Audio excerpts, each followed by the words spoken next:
All right, so it is Thursday. It's a little dark in my apartment, but I am doing the 40 words for 40 days from home today. We are day 14. The word of the day is time from our book. Pauses for Lent, 40 Words for 40 Days by Trevor Hudson. Again, the lighting is not great here, but that's what we've got to work with. The offices are closed today and tomorrow amidst the COVID-19 crisis.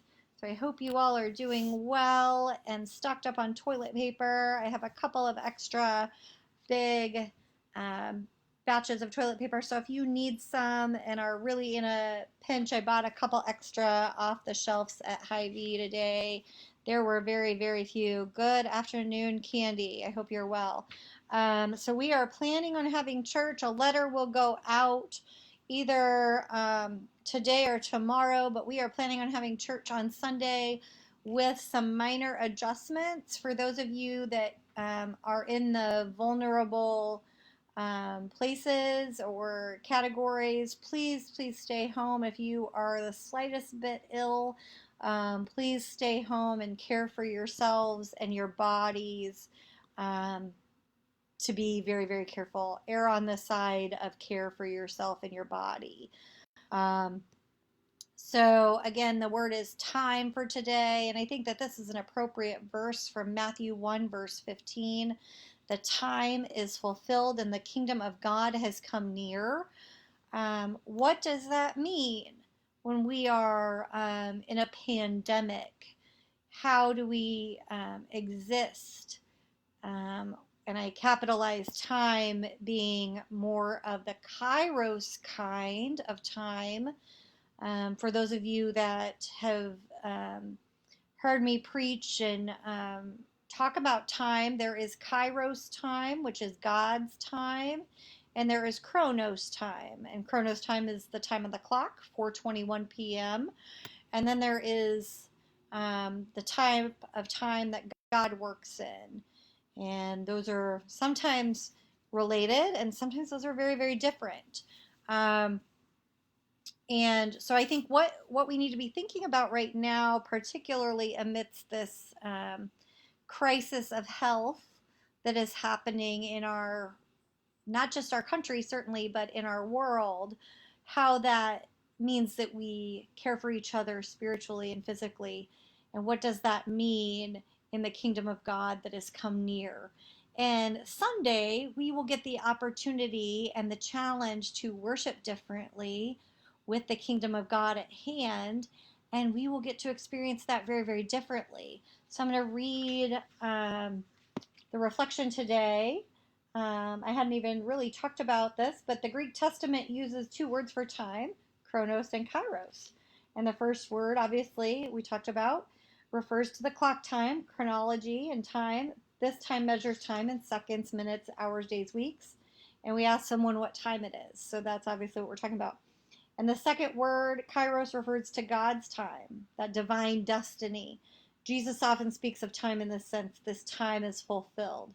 My hour has not yet come yet, the time is coming when. He sees his whole life as a fulfillment of God's destiny, completing the work he was sent to do. So when we're talking about, I think for us as a church, big church or little church, um, we live our lives determined by the clock, right? The cool thing about the virtual world is we can worship together at home in our pajamas. We can go back and rewatch these Facebook Lives together, and we can live by God's time a little bit differently. And, the author asks us, what would it mean for us to give attention to both kinds of time? And I think with this virtual space that we're living in, we get kind of the best of both, right? We can show up on time, the Chronos time, and we can live into a spirituality that has a different kind of motivation behind it. So when we say that our short time here on earth has an eternal significance, we get to live into both of those. But also, as we care for one another amidst this crisis, obviously we're facing our own mortality, but how might we live a little bit differently? How might we celebrate communion differently? We're facing that as a congregation as well, when um, bread and juice are susceptible to viruses and germs. How might we then celebrate communion in solidarity with folks that are vulnerable to those viruses? What might we do differently if, I have a friend who is a pastor and their daughter is 4 years old and she might only live till being 6 years old.